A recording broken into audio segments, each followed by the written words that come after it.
So what you want to do is get your Play Buds out of your mailbox after placing your order, go to your room, rip it open or take it out carefully, then you slide it onto your PlayStation 4 or Xbox controller, first left, then right. Then you sit back, enjoy, and get ready to play your game in ultimate comfort. This is brought to you by Play Buds. Look, I say, go and lead your dream and show them what you mean when you told them you gon' be in that presidential. Let them know it's yours and it's not a rental. Show them how you do it. It starts within your mental. The force is within. There's a Jedi that resides deep in self. You gotta find deep in self. You gotta climb deep in self. You gotta understand that you encompass time. You are everything that you need. You are so divine. And I don't mean to say it just to hear it on a record. If you hear it and you feel it, then you know that you's a God. I be killing, I be sinning, I be all up in my feelings. I know I ain't perfect, but who the hell I'm kidding? What's going on, guys? It's XYZ. As you guys know, we're riding the supercharged BRZ. And the first thing I gotta say off the top, if you're looking to get a BRZ FRS 86, definitely get one. If you're familiar with Hondas, this reminds me of a rear-wheel drive Honda CRX. And the reason why I say that, it's light, it's small, it's nimble, but it handles like it's on rails. The suspension is super stiff. I can't speak for the stock version. Craig can. The suspension is similar to the stock version, correct? That is very true. Okay, so it's definitely stiff, but that's kind of what you want in a car that you want to modify, you want to take to the track, you want to have spirited street driving. This car checks all of those boxes. I can't speak for the stock version, but the supercharged version, I think on the BRZ FRS is a must-have. I think anybody that has this car automatically should supercharge it. The power's there, the delivery is there at will, and it feels absolutely fantastic. I personally wouldn't have any negatives about the BRZ. It looks good, it drives great, reliability, you know, Toyota and Subaru did a fantastic job. So yeah, man. So what are some of the things you don't like about the car as your first impressions? Nothing really. I think they did a great job with everything. The interior is good. The infotainment system's great. You kind of have these switches here with the AC, and it kind of reminds me of like a race car, because you just kind of flip the switch compared to pushing a button. I think that's kind of unique. I like the gauge. It's simple. It's not all digital. It kind of reminds you of those 90 era Japanese cars. So I'm definitely a big fan of it. I think they did a great job and they knocked it out the park with this car. I do wish they came out with like a STI version of this car from the factory. But yeah, man, no, the car is great. Feels great. Rides great. What can we say? Hey! Hey! What can you say about what? I don't know. What about the so you don't have a stock comparison to power, but why the supercharger? Why would you recommend the supercharger? Because there's no delay in power. It's not like, and here's the deal, when people say low end power, there's no low end power, who cares? When you're doing spirited driving or you're doing anything, you're rarely coming from a dig. You're always starting at like a 3,000 RPM and you're pushing. The power from the supercharger is so direct and it's such a nice boost that there's no lag, there's no waiting for it. It's just instantaneous, where it feels like you have a bigger motor.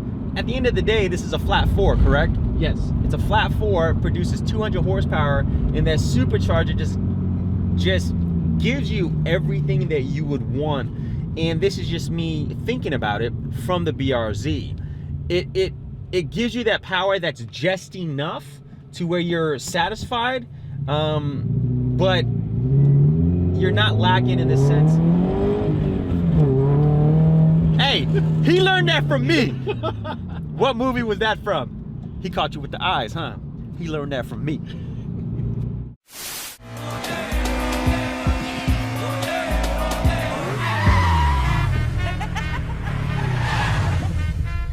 He did the stare and drive on you, didn't he? He got that from me. Tyrese, Paul Walker had was it Eva Mendes in the car, and he was just like, But yeah, definitely supercharged. Handles on rails. Talked about the supercharger. Yep. Your driving impressions. All right, so if someone's in the market for a car right around, we'll say $25,000. Okay. You know, what kind of options you think are there available as far as like, hey, a spirited driving car, you may want to track it, it's reliable. You know what I'm saying? What kind of market do you think? So, okay, so let's backtrack from 25,000 to you can get these cars used now, and you can get them a well conditioned version for about $16,000. So in that market, you have a Hyundai Genesis, right, that you can get. That's rear-wheel drive, two-seater. Even though it has back seats, I'm still going to consider it a two-seater. You have the S2000, which is older by about 10, 12, 15 years. They still, for a good one, they cost a hefty penny. Which they're just different cars. They're just different cars. I think that if I had, let's say I'm fresh out of high school, and my graduation present is, hey kid, you got $13,000 or $15,000, go get your first car. And I had to choose between the Honda S2000, the BRZ, the Hyundai Genesis, the Nissan 350Z, the Mazda RX8. As a first car, I would get the BRZ. And the reason for why I say that as a first car, you're talking 200 horsepower. That's not enough horsepower to get you in trouble. It's still safe power, but it's enough power where you can have some fun in it and learn how to drive and push it to the limit without going too crazy.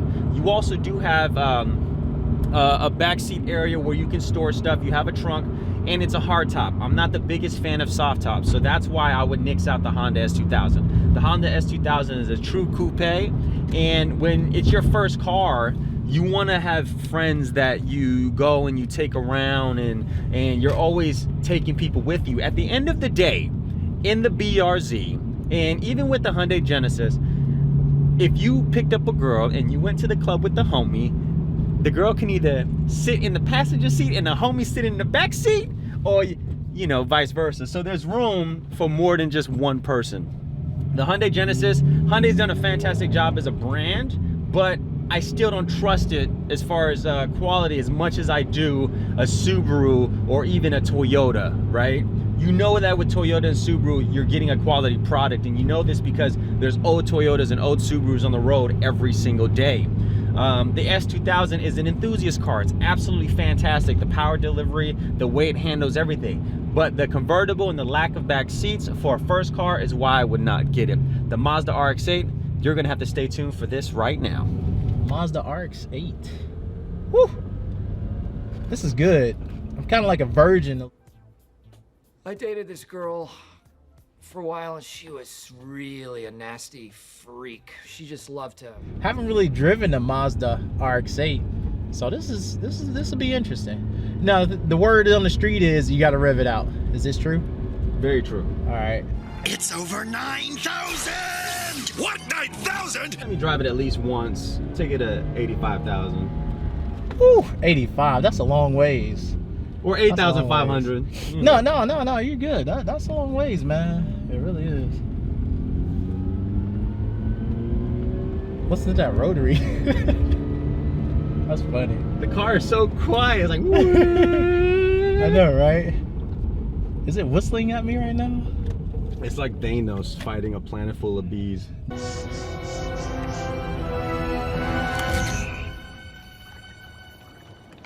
No, she's whistling at me. I like that. Okay. I like that a little bit. Oh, car's coming. We took it to 85. That's me, you know, being soft on her. 85 again. That's so smooth, man. That's so smooth. That's really all you can really say about this is that it's smooth. And look at her, she's purring on down real nicely, taking the speed on down. Okay, we can do this. We can do this. I like her, man. She's nice. That's what I think of this car. Nice. This is a friendly car right here. I mean, that's really all you can say about it right now. What are some of the difference that you notice from your stock BRZ to the RX8? The ride quality, for one. I mean, the ride quality for sure. I mean, this car I mean, it feels well planted, but I mean, it's taking the bumps like really well. I mean, this is an everyday driver style car right here. Whereas the BRZ, if you got a bad back, that thing's gonna exploit it, you know. But this car right here, you probably could drive it every day with no problem. One of the things I would like to think about it is, can we get it on the track?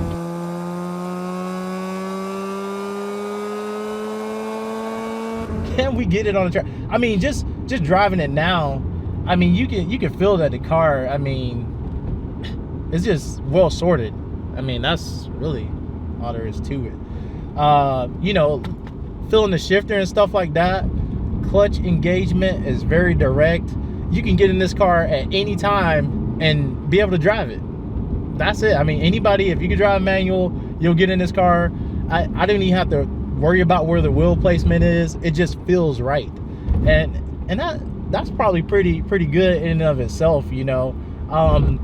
Compared to a truck, you know, you got to figure out where the front rear wheels are, you know, how deep you got to go into a turn before you can actually commit to the turn and stuff like that. And we're not talking about on track, we're talking about street driving. But on this car, nah, you're good.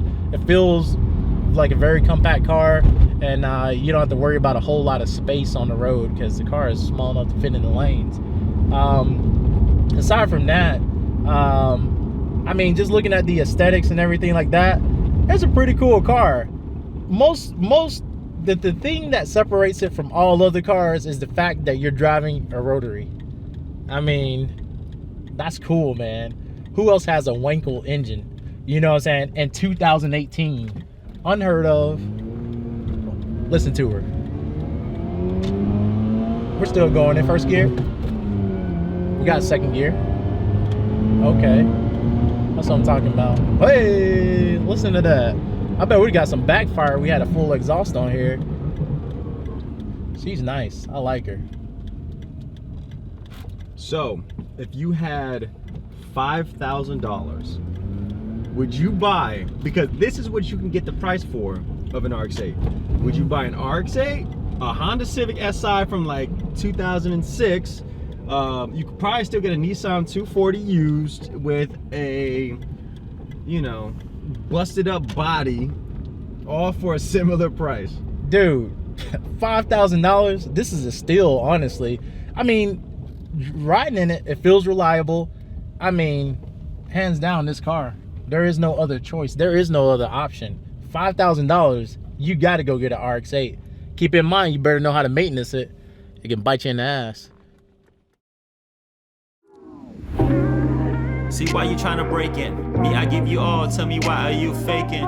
You ain't saying nothing, but I can feel you shaking. Acting like I don't belong in this merry-go-round. Tell me where did I go wrong? If you're starving, then I'm starving. If you're eating, then I'm eating. If you're cheating, I'll sit back and listen to your reason. Before I get up off this leash and do something that I'll regret. Think before I speak. Learning, then I teach. Before I say something selfish. I'd rather eat my words than hurt you like a shellfish. You know our love is like a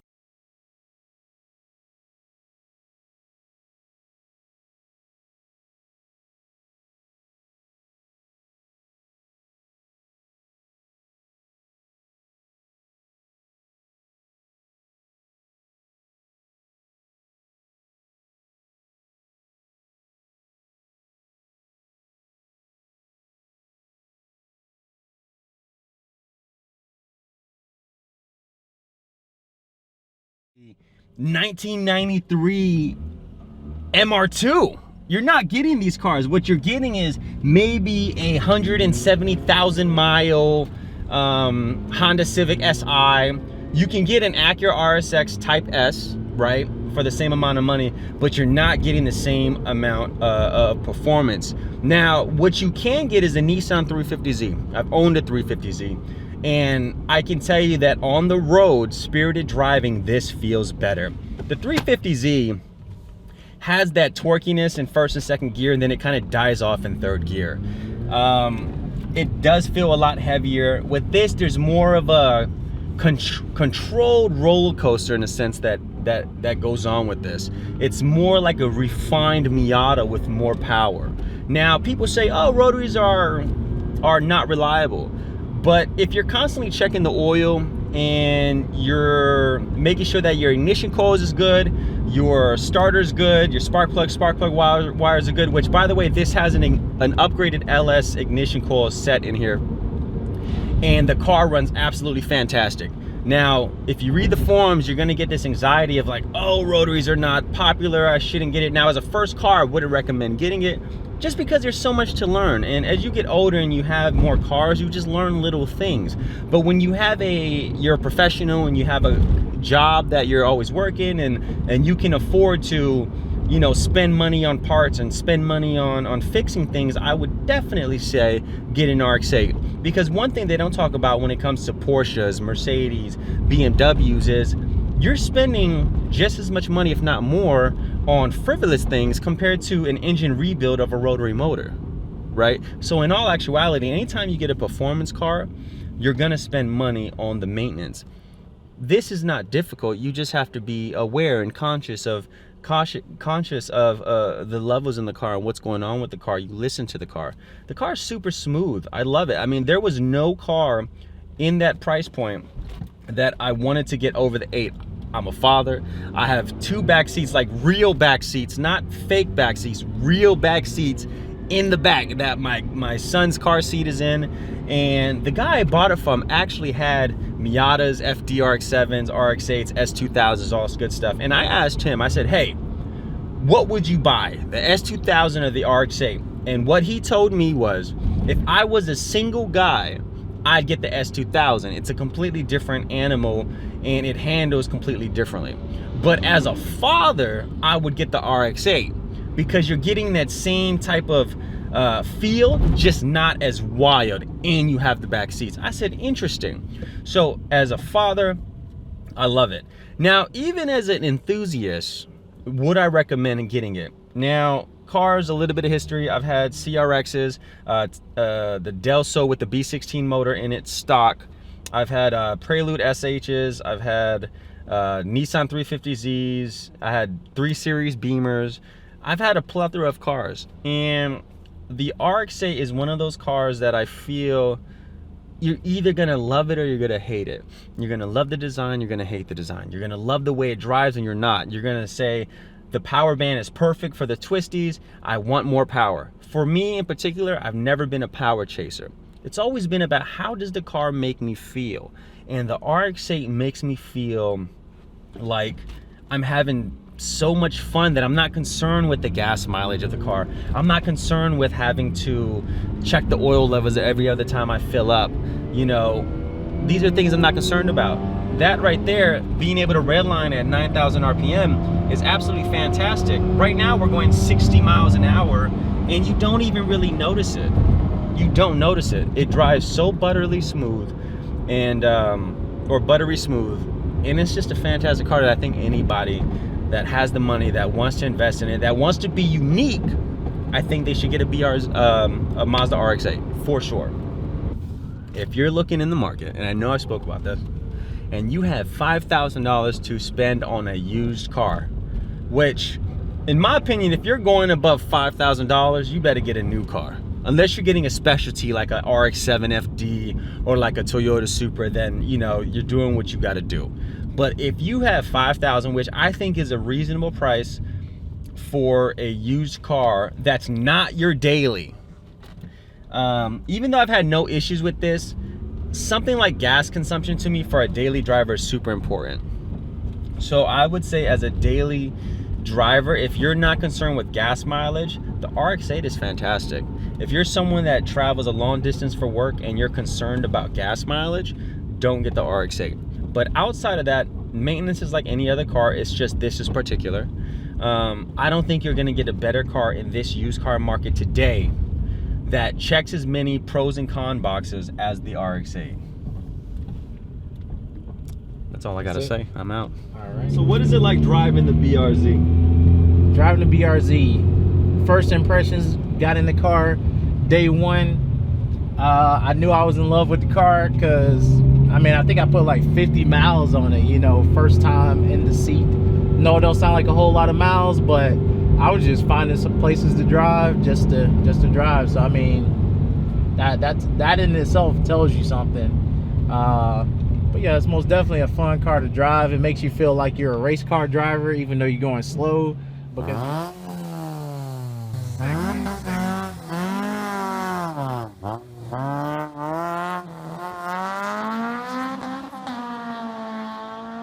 you're taking curves at crazy speeds that no one else should be taking on the road, of course. But that's just the nature of the BRZ, though. You can get in here, you can be confident that you feel like you can drive fast, even though when you look at the speedometer, you're really not going fast at all. So it's comforting to know that. Oh, let's see, he's gonna take this left. Let's give it some gas.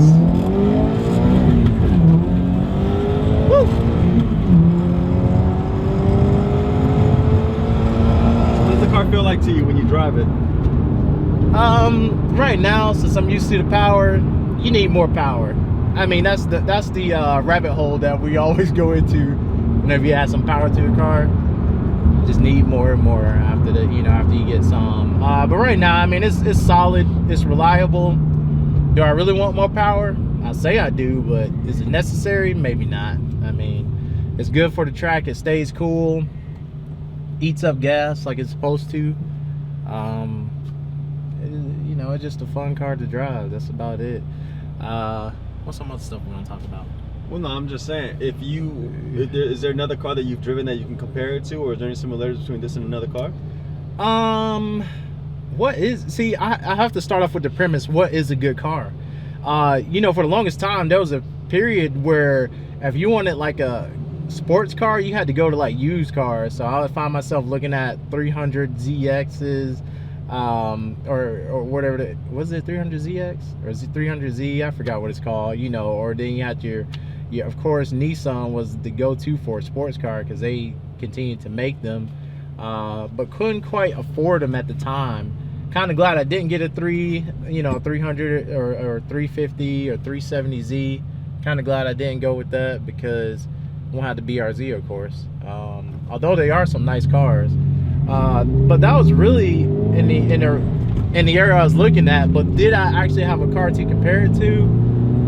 Not really, because I didn't really desire any other cars. There just wasn't a market out there for like a small, sports car, if you want to say, besides Honda. But I was like, I'm a big dude.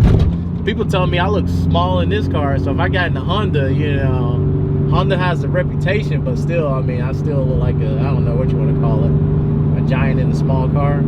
So it's the same thing here. The BRZ fits me well. Have to see it all the way back, but it's still a nice car. What are some of the great qualities that you love about the car, and what are some of the qualities that you hate about the car? The great quality is the reliability. Take it out on the track, drive it on the road, it cranks up, does what it's supposed to do. Some of the things I probably don't like is probably the ride quality at times. I found out even by changing the tires or changing the wheels out on the car, it actually made the car ride a little bit better, even though I had the same suspension on it and stuff like that. It rattles and stuff like that, but that's kind of to be expected. And as you can see, we're jumping all over the place because the roads are rough, so that's something to think about too. There's really not a whole lot to dislike about the car. It's a purpose car. At least for me, it's a purpose car, so I'm gonna drive it for what it's meant to be driven for. We can go into the oh, you want to go down there? No, yeah, and it doesn't matter, but then we'll swap. Okay. Closing statements. If you're looking for a car that you don't want that, if you got about 20K for a car, and you want to rag on it, you want to beat the shit out of it, you probably want to go with the FRS BRZ. Speaking of one, there's one right there. You want to go with that style of car because it's going to last you.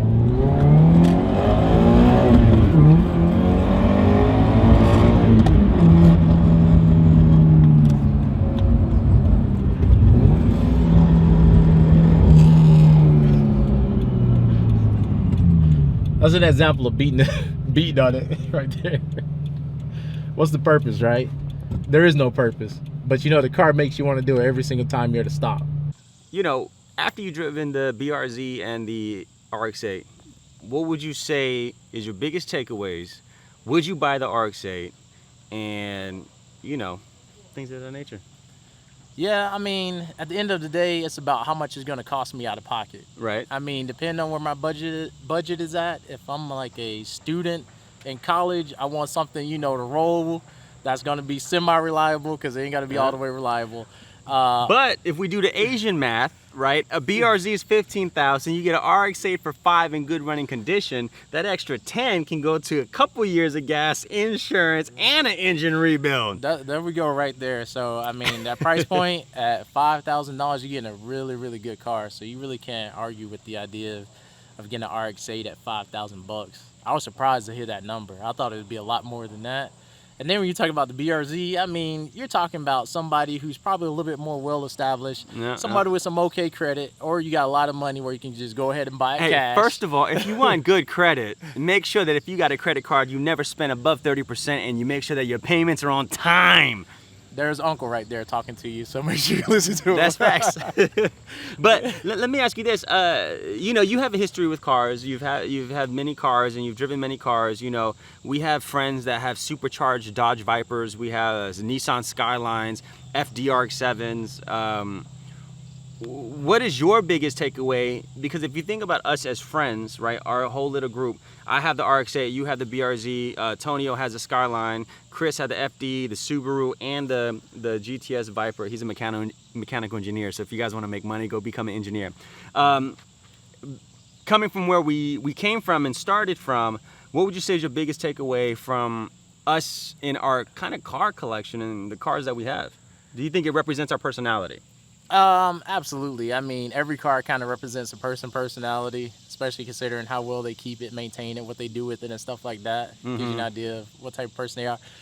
But I mean, from all those cars, and then narrowing it down to the two we currently driven, or currently being drove, or wherever you want to say it, it makes sense. At the end of the day, if you want a reliable car, semi-reliable, it doesn't matter which way you want to look at it, that's actually going to put a smile on your face.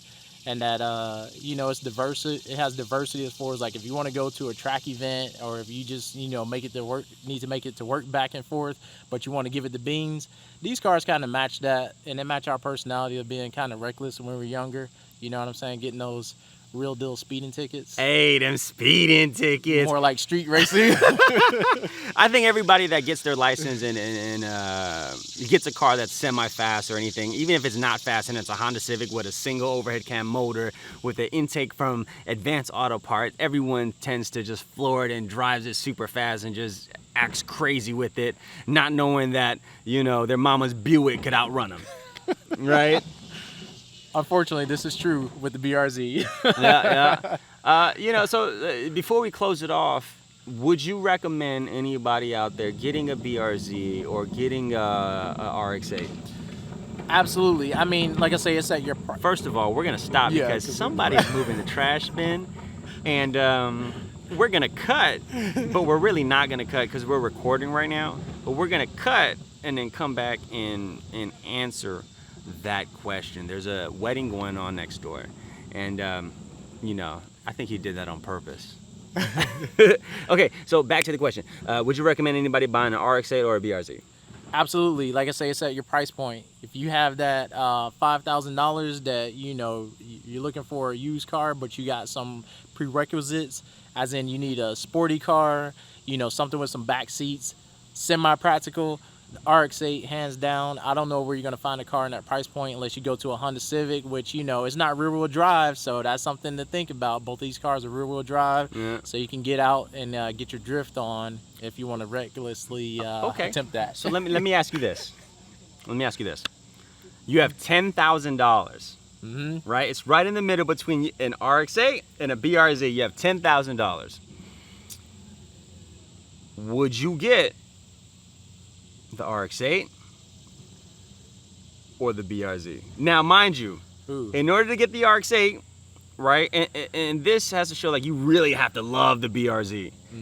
You're gonna get the RX8 and you're gonna have $5,000 extra, or you really love the BRZ that much that you're like, you know what, I'm gonna put $10,000 down and take a $5,000 loan to get the BRZ. I would take more like 15,000. No, because the BRZ is 15,000, but you have 10,000 Oh, cash. I see what you're saying. Okay, if you get a used, yeah. So I think I'll go to the BRZ. Okay. Here's the reason why. Simply because it's kind of a newer car. I think it was engineered around the idea of you're gonna beat the shit out of it, or you're gonna beat it up. We're gonna beat that out of there. We're gonna beat. It's engineered around the idea that you're gonna beat the car.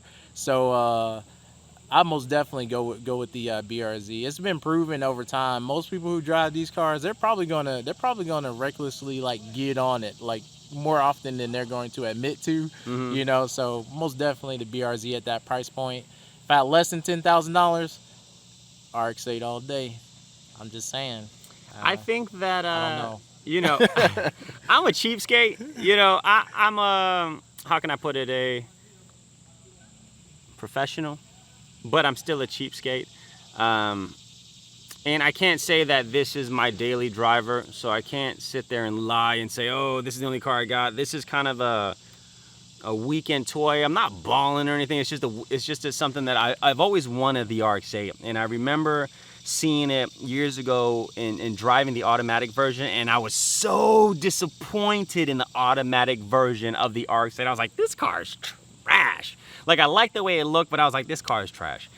I recommend anybody that's in the market for an RX8, go watch Driven by Madness videos. Shout out to Driven by Madness and Japanda Tuning. Shout out to both of those channels because they helped a lot with like making sure, you know, that I follow the routine of like ignition coil changes and all that stuff. They were a big help. So make sure you consume as much information as possible about the RX8, but make sure you get the 6-speed. Stay away from the 0405s and get a 6-speed. The 6-speed manual is a completely different car.